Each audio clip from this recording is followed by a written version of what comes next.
मंगलम गौतमोगिणी मंगलम कुंद कुंदाद जैन धर्मोस्तु मंगलम सर्वमंगल मांगल्यम सर्वकल्याणकारकम प्रधानम सर्वधर्माणां जैनम जेतु शासनम जैनम जेतु शासनम। देवादेव 1008 श्री पारसनाथ भगवान की, परम पूज्य आचार्य गुरुदेव श्री विद्यासागर महाराज की, आचार्य श्री समय सागर महाराज की, मुनि श्री विमल सागर महाराज की, अष्टान का महापर्व की, परम पूज्य मुनि श्री 108 अनंत सागर जी महाराज की, समस्त मुनि संघ की। भक्ति के प्रसंग को लेकर गुरुदेव ने एक लाइन कही थी कि संसारी प्राणी का आत्मा में तो मन लगता नहीं।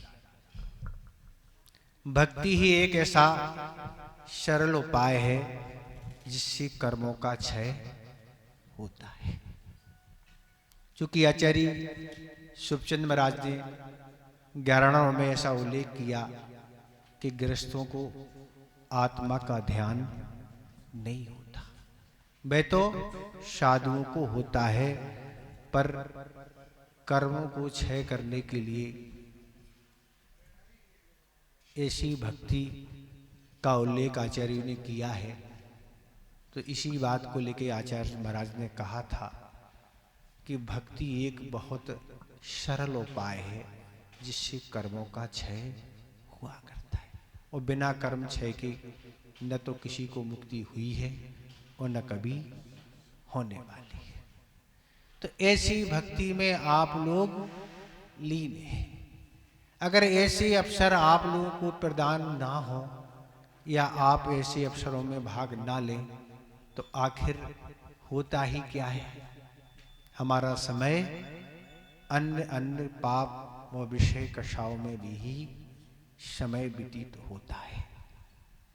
तो एक तो कर्मों की जो हानि होनी चाहिए इस भक्ति में सम्मिलित होने से हम उससे दूर हो जाते हैं, और दूसरी ओर ऐसा पुण्य संचय जो भक्ति से होता है उससे भी हम वंचित रह जाते हैं। तो भक्ति करने से दोनों कार्यों की उपलब्धि होती है, कर्मों का क्षय भी होता है और पुण्य का संचय भी होता है। अष्टांगा के ही दिनों में अभी 1-2 दिन पहले वहाँ प्रवचन हुआ था, तब विधान प्रारंभ नहीं हुआ था।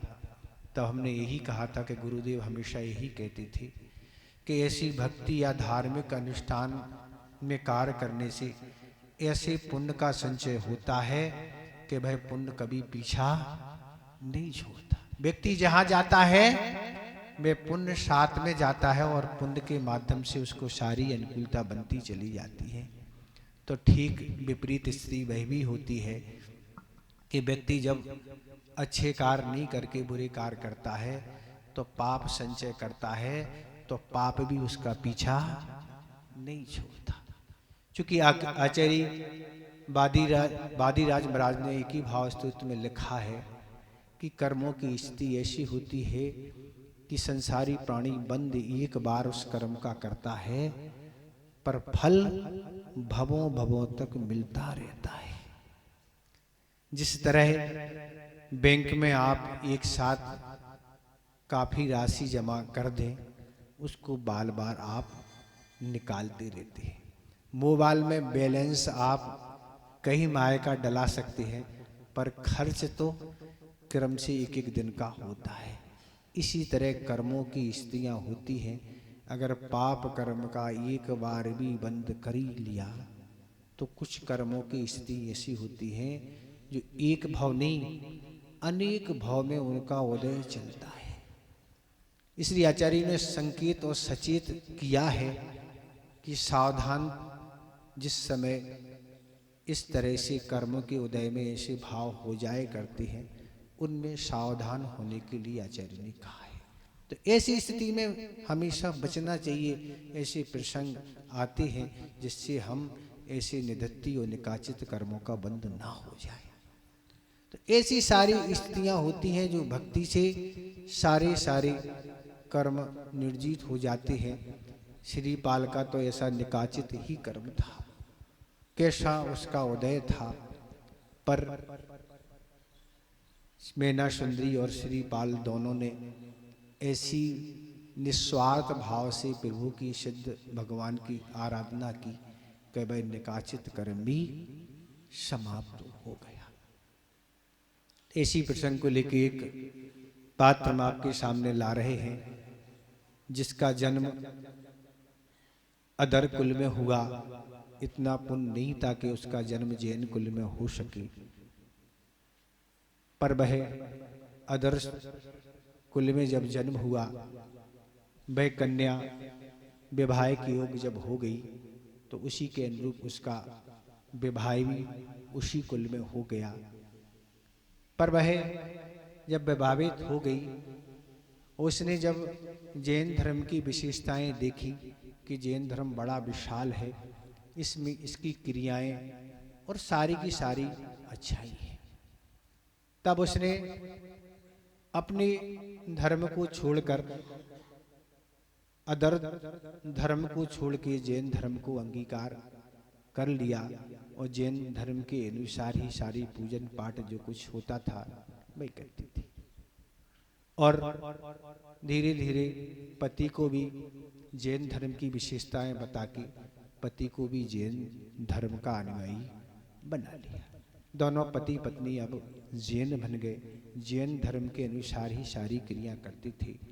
और कुछ दिन के उपरांत एक पुत्र रत्न की प्राप्ति दोनों के यहाँ हुई। और पुत्र रत्न होने से उनके मन में एक जिज्ञासा थी कि आखिर यह पुत्र आगामी जीवन में क्या प्राप्त करेगा।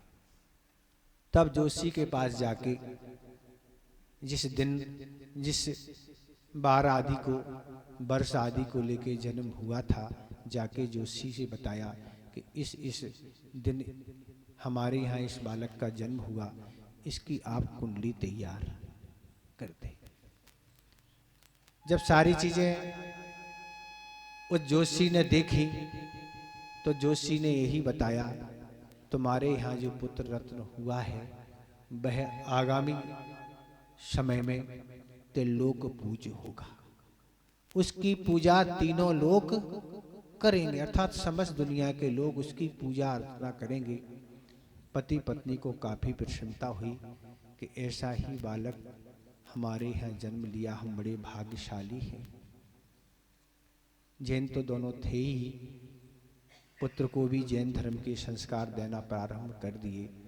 पुत्र बड़ा हो गया, पुत्र भी सारी क्रियाएं धार्मिक जैन धर्म के अनुसार करता था। धीरे धीरे वह बड़ा हो गया। वह घर से बाहर एक दिन एक बगीचे में गया था और बगीचे में जाके उसने एक दृश्य देखा कि एक बड़ा भारी सर्प है, वह सर्प मेंढक को अपने मुख के अंदर कर रहा है। और देख के वह बहुत भयभीत हो गया और उसके अंदर एक वैराग उत्पन्न हो गया कि इस तरह से संसार में जो बलवान प्राणी होते हैं, वो जो कमजोर व्यक्ति होते हैं उनको इसी तरह समाप्त कर देते हैं। उसके अंदर वैराग उत्पन्न होने से उसने विचार बना लिया कि अब हमें संसार में नहीं रहना। पर आज के जो लोग दुनिया में मोबाइल आदि या अन्य जगह जो भी चीजें देखते हैं, वह सिर्फ इतना ही करते हैं कि एक फोटो ही उसकी खींच लेते हैं और दुनिया को डाल देते हैं। बस इतना ही उनके अंदर रहता है। संसारी प्राणी अनेक दृश्य इस दुनिया में देखता है, पर उसके वैराग के लिए कोई कारण नहीं होता है। पहले के जमाने में तो सीमित ही दृश्य थे, आज तो आपके पास इतने साधन आ गए हैं कि वहाँ से यहाँ करने में चंद मिनटों का ही काम है। बस इतनी ही एक फोटो ली और डाल दी, पर ये विचार इस संसारी प्राणी के अंदर कभी नहीं आता कि जिस तरह इसका जीवन समाप्त हो रहा है, इस तरह हमें भी कोई व्यक्ति इस तरह बलवान प्राप्त हो जाएगा तो हमारा भी जीवन इसी तरह समाप्त होगा। मनुष्य पर्याय बड़ी दुर्लभता से प्राप्त होती है। ऐसा आचार्य पूज्यपाद महाराज ने सरबार सिद्धि के 9वें अध्याय में बोधि दुर्लभ भावना के बारे में लगभग 10-12 लाइनें लिखी हैं। उनको पढ़ के आपकी आंखें खुल जाएंगी कि इस मनुष्य पर्याय को प्राप्त करना कितना कठिन है, बहुत कठिन है। पर संसारी प्राणी इन साधनों के सद्भाव में निरंतर उस पर्याय को खो रहा है। पूर्व जीवन में ऐसा पुण्य किया था, उसके फलस्वरूप यह पर्याय प्राप्त हो गई, पर आगामी जीवन के लिए अगर पुण्य नहीं किया जाएगा तो यह पर्याय प्राप्त होना बहुत दुर्लभ है। तो इस तरह वह दृश्य देख के वहां से निकल गया एक गुरु की खोज में, और उसको एक सच्चे गुरु प्राप्त हो गए। और जैसे ही उसने देखा कि इनके शरीर पर कोई वस्त्र नहीं है, कोई आभूषण नहीं है, कोई धन नहीं है, कोई वस्तु नहीं है, राग देश से रहित, हर्ष विषाद से रहित, अपने आत्मा के कल्याण में निरंतर लगे हुए हैं। और जाके नमोस्तु करके अपना जो भी कुछ दृश्य उसने बगीचे में देखा, सारा का सारा प्रसंग उनको सुना दिया और अपना निवेदन रख दिया कि हे भगवान, बस इस संसार में बहुत रह के बहुत हमने भटक लिया और कष्ट उठा लिए। अब तो हमारा एक ही निवेदन है कि आप जैसे हैं वैसे आप हमें भी बना लें। मैं गुरु महाराज समझते थे कि इसका आगामी जीवन कैसा क्या है, उनको इस प्रकार का ज्ञान था और उन्होंने उस बालक को दैगंबरी दीक्षा प्रदान कर दी। वह मुनिराज के रूप में बन गए और उनको जो भी 28 मुनि का जो भी स्वरूप होता, सारा स्वरूप बता दिया और स्वाध्याय प्रारंभ कर दिया। स्वाध्याय वह करने लगे गुरु महाराज के समक्ष, और स्वाध्याय करते करते वह अनेक प्रकार के तपों को तपने लगे जो भी आगम में लिखे हुए थे। और इस तरह तप वह तपने लगे कि उनको इस प्रकार की सिद्धियां प्राप्त हो गई कि जिस जल से उनके चरण धुलाए जाते थे, उस जल को अगर लोहे में लगा दिया जाए तो वह लोहा स्वर्ण बन जाता था। अगर वह जमीन में पैदल मुनिराज चलते थे, मिट्टी के साथ जो भी पत्थर छोटे छोटे रहते थे, उनका अगर उनके चरणों से स्पर्श हो जाए तो वह सोना बन जाते थे। अगर कोई रोगी उनके समीप बैठा है और उनसे स्पर्श कोई हवा उस रोगी में लग जाए तो वह स्वस्थ हो जाएगा। ऐसी भी एक उनको सिद्धि प्राप्त थी कि पैरों में अगर लेप लगा लिया जाए तो हवा में उड़ने लगती थी। ऐसी अनेक सिद्धियां उनको प्राप्त हो गई, अनेक रिद्धियां प्राप्त हो गई। चूंकि पंचम काल की यह घटना है, पंचम काल में कोई भी रिद्धियां नहीं होती हैं, पंचम काल में केवल सिद्धियां ही होती है। तो इस तरह जब उनको ये सब चीजें प्राप्त हो गई तो वह पैरों पर लेप लगा के शिवेंद्र भगवान के दर्शन करने जाते थे और उनका वाणी का वहां पान करते थे। इस तरह उनका जीवन व्यतीत होता गया। पर एक बार वह यात्रा करने के लिए जा रहे थे और यात्रा करते करते उनके दोनों आंखों की दृष्टि समाप्त हो गई। ऐसा असाता कर्म आया कि दोनों आंखों की दृष्टि समाप्त हो गई। अब आखिर क्या करें? जब भी वहां के राजा को ज्ञात हुआ और भी लोगों को ज्ञात हुआ कि इस तरह की घटना घट गई है, तब राजा ने आके निवेदन किया कि अब आपकी चर्या का निर्वाह आगे कैसे क्या होगा।